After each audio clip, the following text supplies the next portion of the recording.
Thank you, Lord. Salamat, Panginoon, sa katotohanan. The reason we live is to worship Thee. Ito po ang tanging kadahilanan kung bakit kami nilikha, kung bakit kami iniligtas, upang maibigay namin ang wagas at dalisay na pagsamba. Po, na patuloy kang nalulugod sa pagsamba at pagpupuri ng iyong mga anak. At sa umagang ito, sa aming kalagitnaan, patuloy na ang banal na Espiritu ang siyang malayang kumilos, malayang mag-minister, sapagkat tanging siya lang ang makapagpupuno anuman ang kakulangan, pagkukulang, anuman ang pangangailangan ng bawat isang narito. Maging sa aming pagninilay ng iyong salita, kinikilala namin na ang banal na Espiritu ang tunay na tagapagturo. Biyayaan mo kami ng isang bukas na puso at kaisipan upang malayang tanggapin ang katotohanan mula sa iyong salita. At tulungan mo po kami na ang bawat salitang amin napapakinggan, nababasa at nalalaman ay maitawid namin sa karanasan.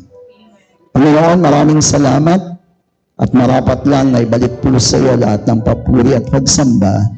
In Jesus' mighty name, this we pray. Ang lahat ay magsabi ng Amen, Amen, and Amen. Praise God. Hallelujah. Praise the Lord. Isang pinagpalang umaga po sa buhay ng bawat isa, maging sa lahat po ng mga nanonood sa ating live stream. Good morning po.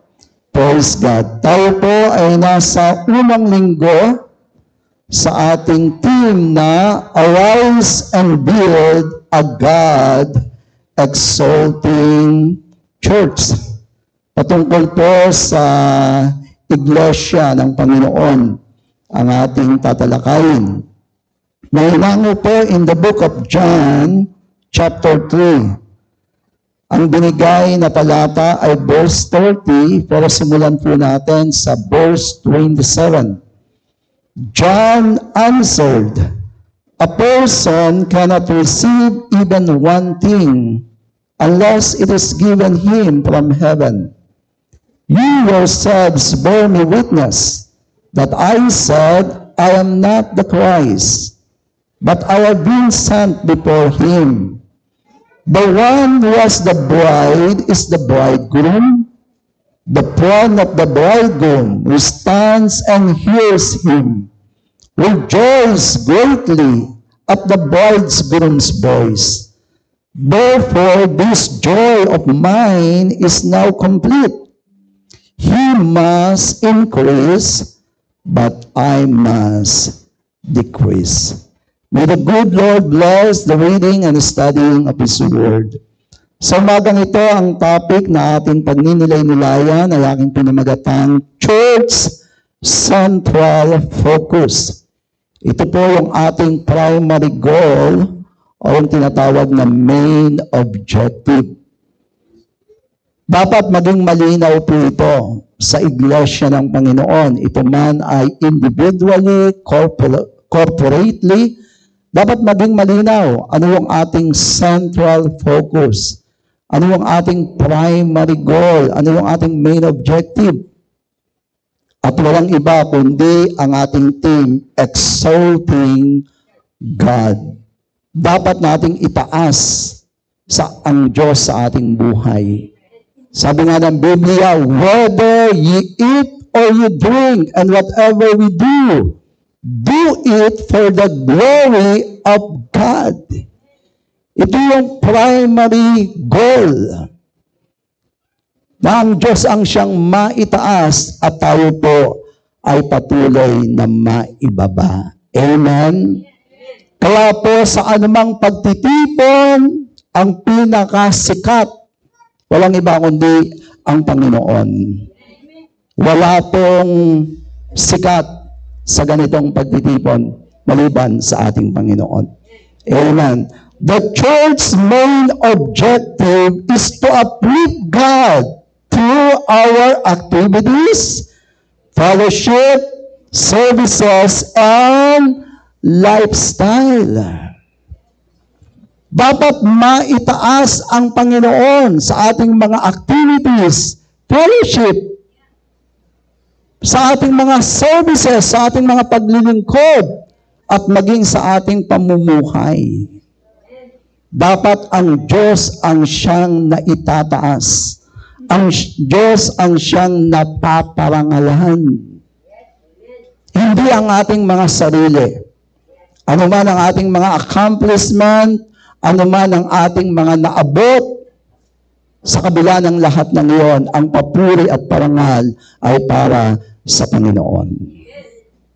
Sapagkat kung wala po siya, wala po tayong magagawa. Tingnan nyo, napakaganda ng sinabi ni John, no? Napakalinaw. Praise God. Napakaganda at napakalinaw ng sinabi po ni John the Baptist sa talatang ito sa verse 27 nung siya po ay tinanong. Kasi kinukumpara siya sa ating Panginoon. Ano ang kanya naging tugon? Ang sabi niya sa verse 27, John answered, "A person cannot receive even one thing unless it is given him from heaven." Ang isang tao, wala siyang matatanggap kahit isang bagay kung hindi ipinagkaloob sa kanya ng langit. Nangangahulugan, anumang meron tayo dito, kaya ka meron dahil may nagbigay. Kaya walang dahilan para hindi mo siya itaas. Kasi wala kang matatanggap kahit isang bagay kung hindi ipinagkaloob ng langit. Kahit sabihin natin, kaya naman ako naging matagumpay na businessman, matalino ako. Marami akong connection. Sino ba nagbigay sa iyo ng wisdom? Sino ang nagbigay sa iyo ng connection, ng influence? Lahat ng yun. Kaya walang dahilan para hindi sabihin ni John, "He must increase, but I must decrease." Na siya lang ang maitaas at ako ay maibaba. Amen po ba? At para ma-connect po natin yung ating team na A God Exalting Church, bagamat dito po sa context, hindi pa pinag-uusapan ng church. Kasi magsisimula pa lang si Jesus sa kanyang public ministry. Bakit meron ng church, pastor? Para ma-connect po natin, ito yung sinasabi ni John the Baptist sa susunod na talata sa John chapter 3 from verse 28 and verse 29. "You yourselves bear me witness that I said, I am not the Christ, but I have been sent before him. The one who was the bride is the bridegroom. The friend of the bridegroom who stands and hears him." Ginamit po ni John yung metaphor na kasintahang babae at kasintahang lalaki. The bride and the bridegroom. At kung titignan po natin sa Paul epistles, yung salitang bride ay nagre-represent sa church. At yung bridegroom nagre-represent kay Christ.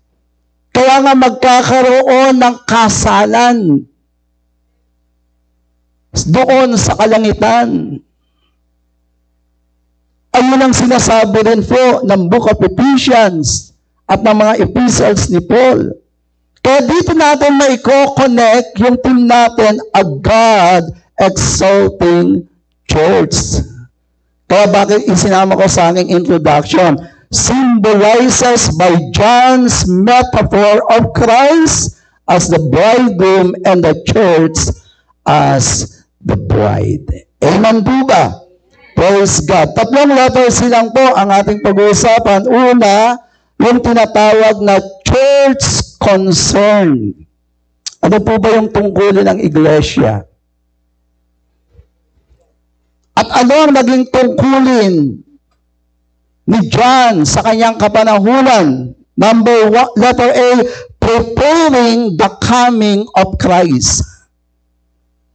Alam niyo, ang naging tungkulin ni John, ihanda ang pagdating ng ating Panginoon. Tayo po, bilang church, ano ang ating tungkulin ngayon? Ihanda ang ikalawang pagdating ng Panginoon. Amen po ba? Kaya hindi lang tayo dapat maging excited sa second coming ng Panginoon. Dapat meron tayong ginagawa. Tingnan mo si John, ano ang kanyang tungkulin? Sabi po rito, sa verse Matthew chapter 3, verse 3, for this he was spoken of by the prophet Isaiah when he said, the voice of one crying in the wilderness, prepare the way of the Lord, make his paths straight. Ito yung kanyang tungkulin. Siya isang tinig na sumisigaw sa ilang upang ihanda ang daraanan ng ating Panginoon. Kaya ito yung tungkulin ng church.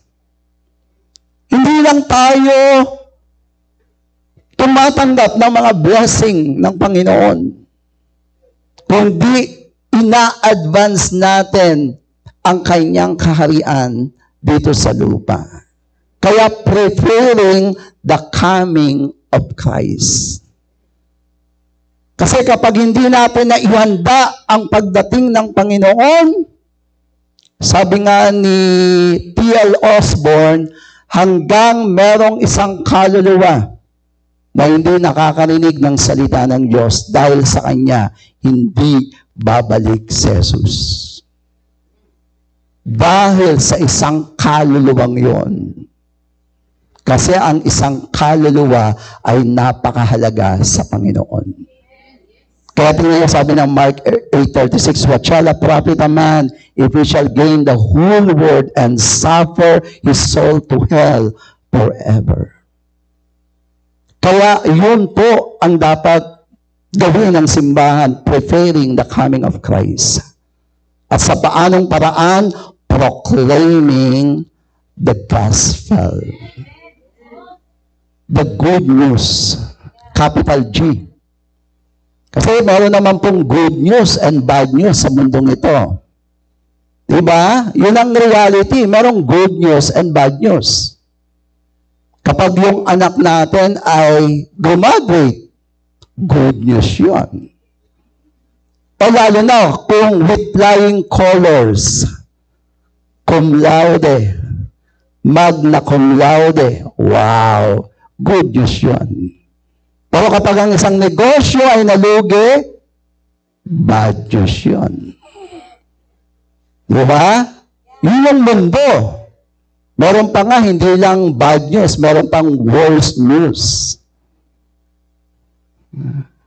Mas grabe kasi yun, yung worse. Meron pong isang pasyente, tapos dinalaw siya ng kanyang doktor. Sabi niya, Dok, kumusta po yung aking physical examination? Ano po ang resulta? Sabi niya, dalawang bagay. Bad news and worse news. Ano ang gusto mong unang marinig? Sabi niya yung bad news, Dok. Ano ba yung bad news? Sabi niya, according doon sa resulta ng iyong physical exam, meron ka na lang 3 araw na itatagal sa mundo. Kaya sabi niya, ano pang mas worse doon, Dok, sa binalita mo? Ito pa yung worse. Kahapon lang nakuha ang resulta. Ibig sabihin, 2 araw na lang ang natitira sa kanya. Kaya sa mundo, hindi lang good news. Meron pang bad news and worse news. Pero sa Panginoon, ito kaya nga capital G, good news. Sa Panginoon, walang bad news. Walang bad news. Bakit? Kahit na tumanggap ka ng bad news, meron kang cancer, stage 4. Sa Panginoon, the things which are impossible with men are all possible with God. Good news. Kaya sa Panginoon, lahat ng mga hindi kanais-nais na pangyayari, anytime, i-twist. At gawin niyang maganda. Tingnan niyo si Joseph. Maganda bang naroon ka sa bilangguan? No, amen. Okay lang ba sa inyo na nasa loob kayo ng bilangguan? Wala siguro magsasabing, yes, pastor, gusto ko yun. Wala. Pero mula sa prison, naging daan para dalhin siya sa palasyo. Kaya from prison to palace. Kaya walang bad news sa Lord. Bakit kaya niyang i-twist lahat ng hindi magagandang pangyayari sa ating buhay? Kaya yung good news ay capital G. Hindi lang small g. Capital G. Kaya proclaiming the gospel. Sa totoo lang po, hanggang hindi tinatanggap ng tao si Jesus, mananatiling sarado ang langit sa kanyang buhay. Sorry to say. Lahat ng pwede niyang ma-achieve at ma-accomplish sa mundo nito, lahat ng ito ay pansamantala lang. Kaya walang kakompletuhan ng buhay ng tao pag wala ang Panginoon. Kasi sarado ang langit sa Kanya. Yun ang totoo. Hanggang walang sa iyo si Jesus. Kahit na anong gawin mo sa mundong ito, sorry to say, ang heaven ay sarado sa iyo. Kasi ang nagbukas ng kalangitan si Jesus. Kaya hanggang hindi mo tinatanggap si Jesus. Kaya nga di ba sinasabi ng iba, Einstein opened the door of science. Rockefeller opened the door of finance. Bill Gates opened the door of Microsoft. Socrates opened the door of philosophy. But Jesus opened the door of heaven and shut the door of hell. Binuksan niya ang pintuan ng langit, ang durungawan ng langit, at sinarado niya ang durungawan ng impyerno. Kaya kapag wala si Jesus, hindi mararanasan ng tao ang bukas na kalangitan. Sa mundong ito, ang kailangan natin, open heaven. Na kahit saan ka pumunta, mayroong bukas na langit. Amen po ba? Tingnan nyo si Jacob. Kaya tinawag niya ang isang lugar na Bethel, a house of God. Nagkaroon siya ng vision. Mayroong hagdan na yung mga anghel ay babat panaog. Umaakyat, bumababa. Ibig sabihin, willing and able na malayang na mag-minister sa kanya. Yun ang open heaven. Na kahit nasaan ka, naroon yung pagsama ng Diyos. Kaya ito yung tungkulin ng church na dapat maiproklama natin ang gospel sapagkat ito ang kailangan ng tao. Kaya church concern. Pangalawa po, yung tinatawag na church character. Ano ang dapat maging katangian o character ng church? Number 1, preserving holiness. Preserving holiness. Sabi po ng Ephesians chapter 5 verse 27, so that He might present the church to Himself in splendor, without a spot or wrinkle, or any such thing, that she might be holy and without blemish. Kaya tingnan nyo ano ang ating vision, a glorious church. Yun ang ating vision. Kasi hindi tayo ikakasal sa Panginoon na banal kung tayo po ay hindi namumuhay sa kabanalan. Kaya preserving holiness. Kaya ang laging sinasabi, ang utos ng Diyos, be ye holy. Magpakabanal kayo. Hindi niya sinasabing, be ye happy, magpakasaya kayo. Kasi ang mga tao gusto lagi kasiyahan. Minsan nawawala naman yung kabanalan. Kahit kasiyahan, huwag aalisin ang kabanalan. Yung mga iba, dahil sa sobrang saya, nawawala na yung holiness. Nadadala sa kasiyahan, nagwawala na. Dapat still naroon pa rin ang kabanalan kahit nasisiyahan ka. Kahit na may mga kasiyahan. Kaya, preserving holiness. I-preserve natin yung kabanalan. Amen po ba? Kaya nga meron tinatawag na, yung tinatawag na hindi lang justifying grace, yung sinasabi nilang undeserved favor. Ang pangalawang biyaya na tinanggap natin, yung sanctifying grace. Na ang purpose nito ay lumakad tayo at mamuhay ng may kabanalan. Kaya po, gagawa tayo ng isang desisyon na anumang pamumuhay na walang kabanalan, isasantabi natin.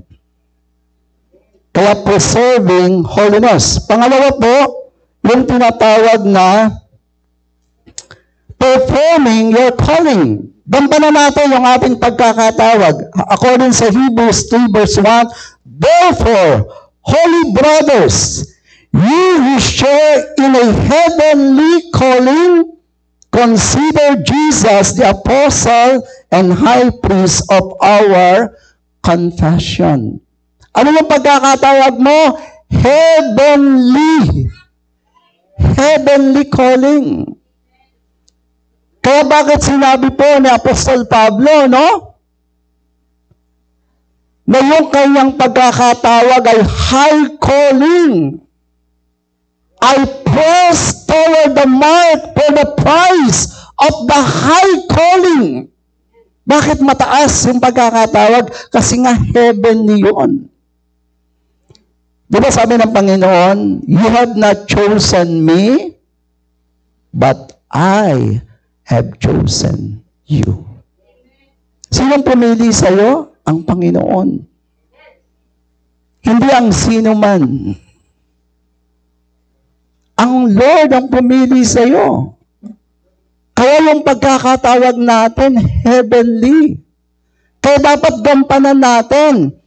Alam niyo po, kung babalikan natin yung mga talatang binasa natin, ang pinaka-historical and cultural background po nito, tungkulin po ng kaibigan ng bridegroom. Kasi sabi ni John, siya yung kaibigan ni Jesus. Di ba? Tungkulin niya na proteksyonan ang bride. Para maipresent niya doon sa bridegroom na yung bride walang kapintasan, walang nakasalilisi sa kanya. Kaya ang ginagawa ng bridegroom, binabantayan niya, bridegroom, binabantayan niya yung bride. Nakapokus siya doon. At hindi kailangan na yung kaibigan ng bridegroom ay ma-in-love sa bride. Hindi po pwede yun. Ang significance ito sa panahon natin. Tayo po ay pinagkatiwalaan ng Diyos ng mga siwa, pamahalaan yung kanyang iglesia, yung bride. Pero hindi dapat na yung pastor ay ma-in-love sa iglesia at ariin niya ng sa kanya. Wala siyang karapatan nun. Ang tungkulin niya lang bantayan. ingatan at ihanda yung bride para sa kasal doon sa bridegroom. Kasi may mga pastor, inaani nila, sa akin to, hindi sa yan. Hindi ka ang bridegroom. Ang tungkulin mo lang bantayan at ihanda yung bride para sa bridegroom. Kaya tingnan niyo, tuwan-tuwa si John. Anong sabi niya rito?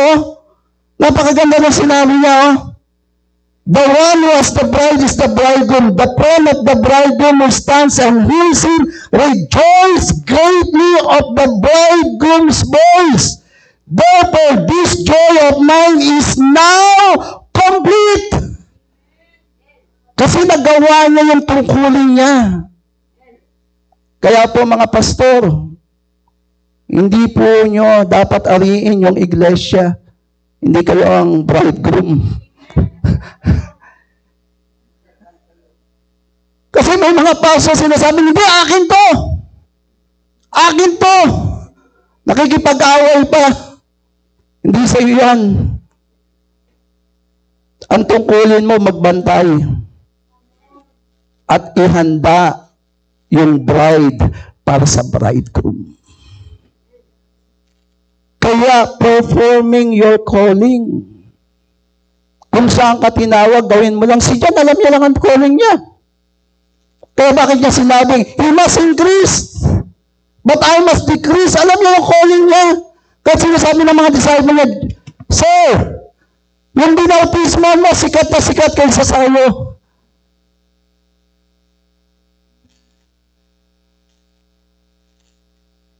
Sa kanya nakapokus ngayon ang camera, sir. Hindi na sa iyo. Ano sabi ni John? Okay lang. Dapat lang talaga. Dapat siyang maitaas, ako maibaba. Eh yung mga iba, hindi. Gusto sa kanila nakapokus ang camera. Kaya may tinatawag na hero worship. Sila ang magaling, sila ang anointed, sila ang matalino, sila ang maraming alam. Sorry to say, wala kang matatanggap kung walang ibinigay galing sa itaas. Kaya dapat ganito yung character ng church.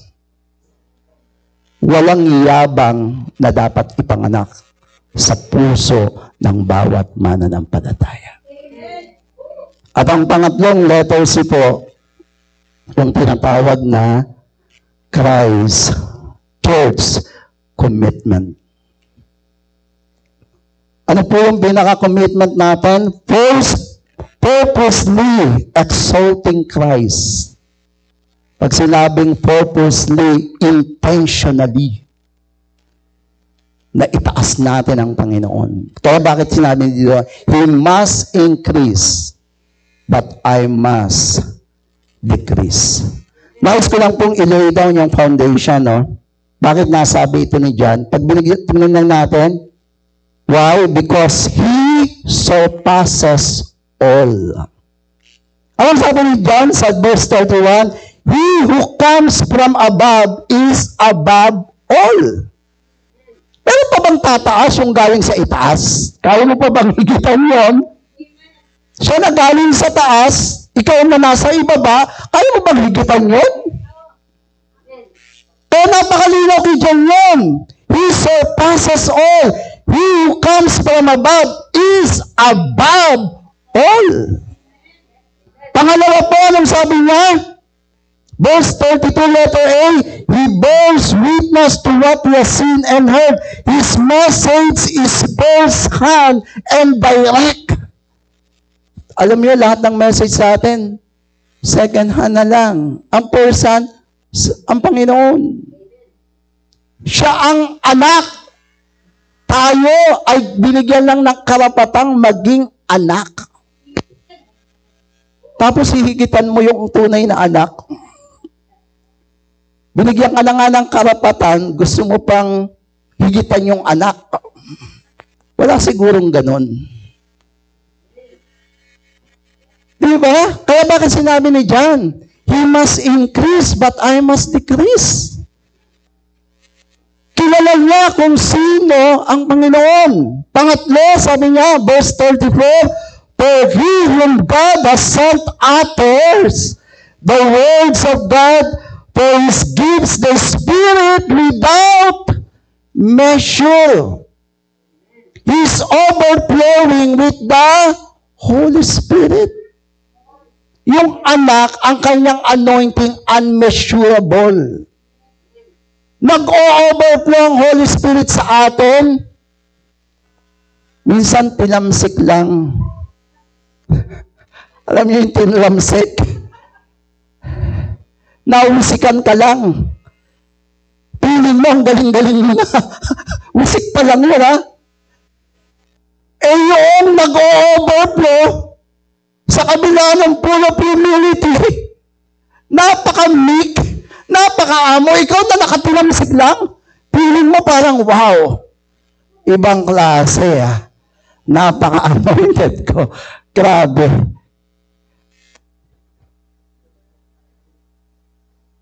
Kaya malinaw kay John, kaya bakit sinasabi niya, he must increase, but I must decrease. Tingnan niyo, sabi niya, ako binabautismoan kayo sa tubig, pero ito, babautismoan niya kayo sa Espiritu Santo. Pinakita niya na masigit kaysa sa kanya. At ang pang-apat, the Father loves the Son and has given all things into His Son. Verse 35, He holds all power. Kasi mahal ng Ama ang kanyang anak. Kaya tingnan niya, sabi ng Matthew 28 verse 18, all power is given to me, sabi ni Jesus, both in heaven and in earth. Kaya ng Ama na ibigay ang kanyang kapangyarihan sa anak. Sa anong kadahilanan? Dahil mahal niya to. At ito ang ginawa ni Jesus. Ibinigay niya naman ang kanyang buhay sa church. Why? Dahil mahal ka niya. Ang Ama kayang ibigay yung power sa anak. Pero ang anak kayang ibigay ang buhay sa iglesia. Kaya walang dahilan para hindi mo siya itaas. Na nagawa niyang ibigay ang buhay sa iyo. Di ba kapag may isang tao na sa halip na ikaw, halimbawa sa isang scene, ikaw ang nakagawa ng krimen, tapos sabi ng tao ngayon, tumakbo ka na. Ako na lang ang haharap niyan. Siya yung umawak noong ginamit na weapon. Kaya yung fingerprint niya nandoon, siya ang nadatnan ng mga pulis. At inako niya, sinabi niya, ako pumatay. Ako ang may kasalanan. Ano ang magiging response mo dun sa taong yun? Dun sa kaibigan mo na gumawa nun? Di ba kung bibigyan ka ng pagkakataon, lahat gagawin mo para suklian yung ginawa niyang yun? Di ba po? Lahat gagawin mo. Isipin mo, siya nag-sacrifice. Siya yung tumanggap ng hatol, na ilang taon siyang makukulong, maghihirap, nawasak ang kanyang buhay. Pero ikaw, sinabi niya, takbo ka na. Ako na bahala dito. Ano ang magiging pakiramdam mo?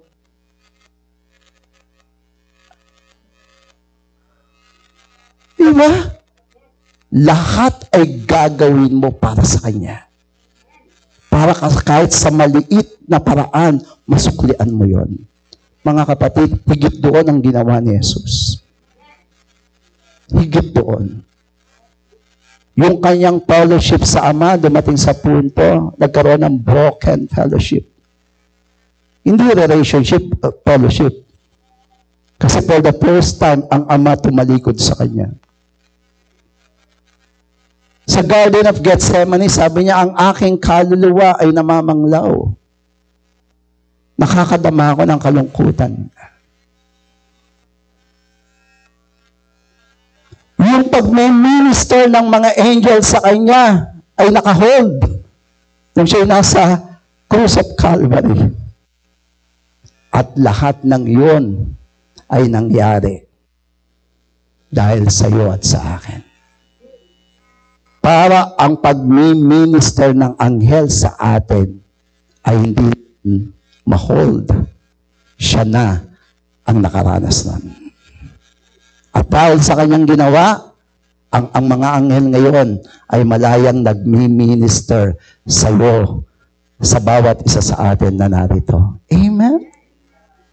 Kaya kung iisipin mo, paano mong hindi sasabihin, He must increase, but I must decrease. Kaya walang dahilan, gaano mang kalaki ang isang church, ito man ay consider na mega church. Dapat ang maging sikat at bida, walang iba kundi si Jesus. Walang sino mang pastor, walang sino mang evangelist, o walang sino mang leader ang dapat maitaas. Dapat ang Panginoon lang. At ito ang mensahe ni John. He must increase, but I must decrease. Nawa, ito ang ating maging commitment. Lord, kahit saan mo ko dalhin, kahit saan mo ko gagamitin, ito ang aking commitment. Ikaw lang ang maitaas. At patuloy na ako'y maibaba. Tayo pong lahat ay tumayo. Hallelujah. Glory to Jesus. Glory to the living God. Mawipawa ng isang pagsambang awit sa Panginoon. Thank you, Lord God. Katulad po ni John the Baptist,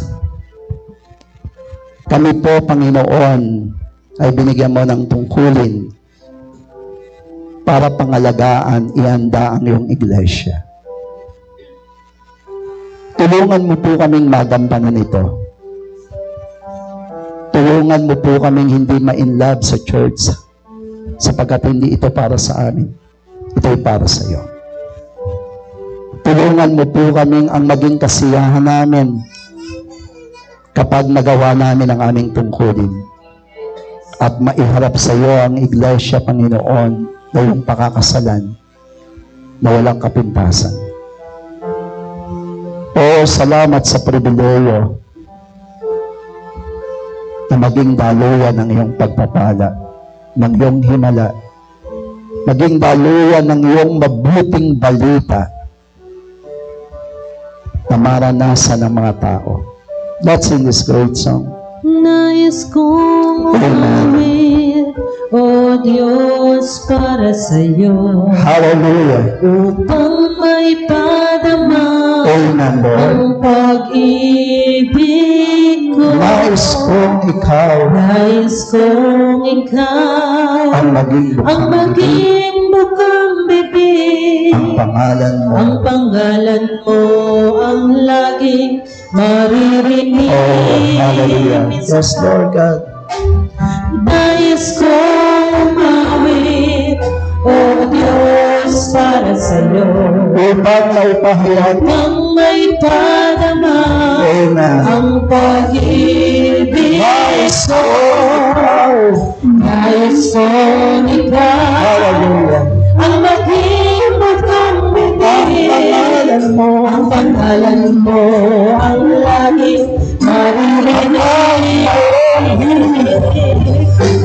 Hanggang mayroong hilig, Hallelujah. hanggang ako ay mayroong piling. Alipan ka, pupurihin ka, pagkat mahal Yes, ka. God. Hanggang mayroong hilig, Hallelujah. hanggang ako ay mayroong piling.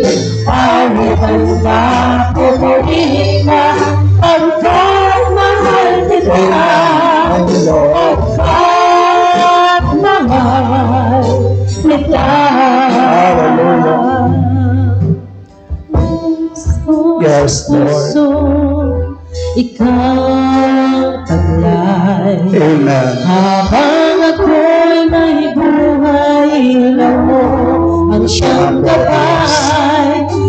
paglakad ko ang nais ko, ikaw ang Hallelujah. Yes, Lord. ang lahat sa akin sa'yo'y ibibigay.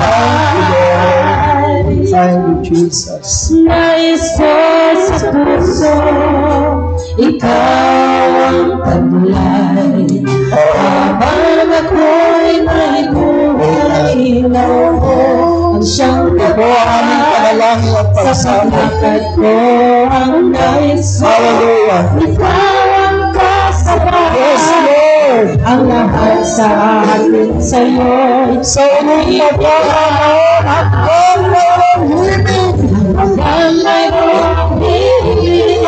Hanggat ako mayroong piling. Ang ganda. Ang handa pupurihin ka. Pagmamahal kita. Hanggang Ang mayroong hilig. Oh God. Hanggang ako mayroong piling. Yes, Lord. Yes, Lord. Pupurihin ka. Pagkamahal kita. Mahal kita. Mahal kita. Oh, thank you, Lord. Mahal kita. Mahal kita. Mahal kita. Mahal kita. Hallelujah. Purihan ng Panginoon. Purihan ng katas-taas ng Diyos. Oh, hallelujah.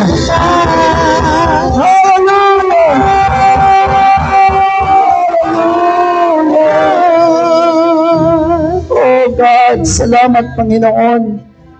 Salamat sa katotohanan na walang dahilan, walang uwang na dapat kami ang maitaas at mapapurihan. Wala kaming dapat ipagmalaki, ipagmayabang, sapagkat wala kaming makakamit, wala kaming matatanggap kung walang ibinigay diyan sa langit. Maraming salamat sa katotohanan na dapat ikaw lang ang maitaas sa aming buhay at ikaw lang, at patuloy kaming maibaba. At salamat po sa pribileyo na binibigyan mo kami ng pagkakataon kahit sa maliit na kaparaanan ay pasalamatan namin ang dakilang bagay at kamanghamangang bagay na ginawa mo sa aming buhay. Maraming salamat na ibinigay mo ang buhay mo para sa buhay ng bawat isa. Na kami mismo dumating kami sa panahon na hindi namin pinahalagahan ang buhay na ito. Subalit ikaw, grabe ang naging pagpapahalaga mo. Na tinanggap mo ang lahat ng kaparusahan para kaming lahat ay magkaroon ng katubusan at kalayaan. Panginoon, masumpungan mo po kami na anumang tagumpay, anuman ang maabot namin at marating sa mundong ito, anuman ang aming maging kalagayan, di namin kalimutan na ikaw lang ang siyang maitaas at mapapurihan. Noong igawad mo ang iyong pagpapalat, himala, kaligtasan at kagalingan sa buhay ng bawat isang narito. At maging sa lahat ng mga nanonood sa live stream, maunawaan nila ang katotohanan na hanggang wala ka sa kanilang mga buhay, mananatiling sarado ang langit sa kanila. Panginoon, sa pagkakataong ito, sa kapangyarihan ng banal mong Espiritu, ang kanilang mga puso'y maging bukas upang tanggapin ka bilang Panginoon at tagapagligtas ng kanilang buhay. Salamat sa katotohanan na sa buhay ng bawat isa, kami lumalakad, namumuhay na may open heaven dahil sa aming Panginoong Yesus. Muli sa iyo po ang lahat ng papuri at pagsamba, Ama. In Jesus' mighty name, this we pray, and everybody say, Amen and Amen. Thank you po, and God bless.